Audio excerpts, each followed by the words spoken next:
Je suis désolée. On pensait que ça n'arriverait qu'aux autres, qu'aux grands perdants de ce système. Pas à nous autres privilégiés. Et nous voilà, au même titre que le reste de l'humanité. Obligés de mettre notre monde sur pause, d'entrer consommateurs que nous sommes en hibernation forcée.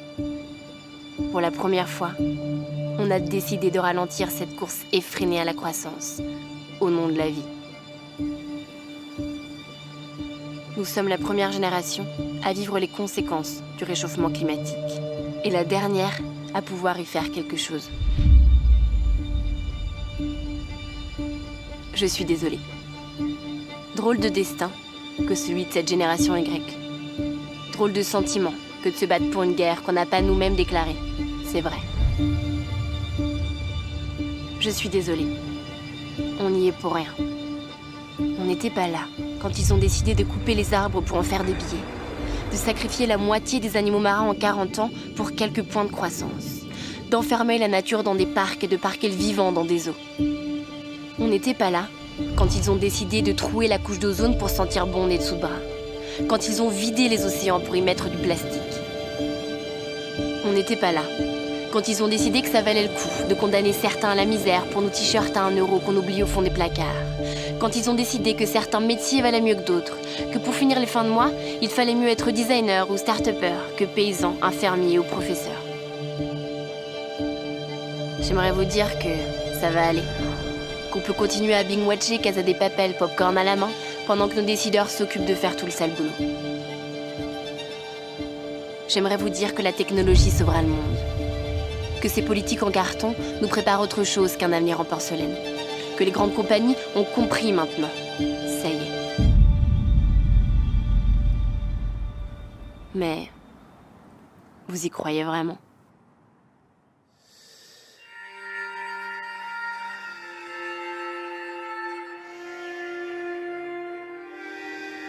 On n'y est pour rien. On n'y est pour rien et pourtant nous devenons complices. C'est notre faute parce qu'on s'est laissé endormir, doucement, à coups de fake news en intraveineuse. On a pris goût à leur confort. On s'est assoupi, bercé avec du progrès dans nos biberons. On a eu la flemme. L'inaction a le goût de pizza Deliveroo. Pendant qu'on produit, qu'on jette et qu'on recommence. Pendant qu'on like, qu'on share et qu'on stalk. Pendant qu'on swipe à droite pour draguer et qu'on swipe up quand on a assez de followers, il y a les derniers éléphants d'Afrique. Les baleines qui s'étouffent sous le plastique. Il y a les glaciers qui fondent et les forêts qui brûlent. La terre qui se consume à mesure que l'on consomme. Il est temps de débrancher des écrans et de rallumer les cerveaux. Comme à des enfants, on nous a raconté des histoires. On nous a dit qu'on était trop petits, que c'était déjà foutu. Montrons-leur qu'on a grandi. On nous dit à coups de tribunes, de pétitions, de tweets, que le monde d'après ne doit pas être un retour au monde d'avant, à la normale, parce que le normal ne marchait pas. Ce monde d'après, il nous appartient de le construire. Quand est-ce qu'on y va ? Qu'on ose envoyer tout balader ? Alors oui, il y a les États et leur inaction, les institutions et leur sommet, les multinationales et leurs yeux fermés. Mais aujourd'hui, j'aimerais vous proposer quelque chose. Et si on ne les attendait pas ?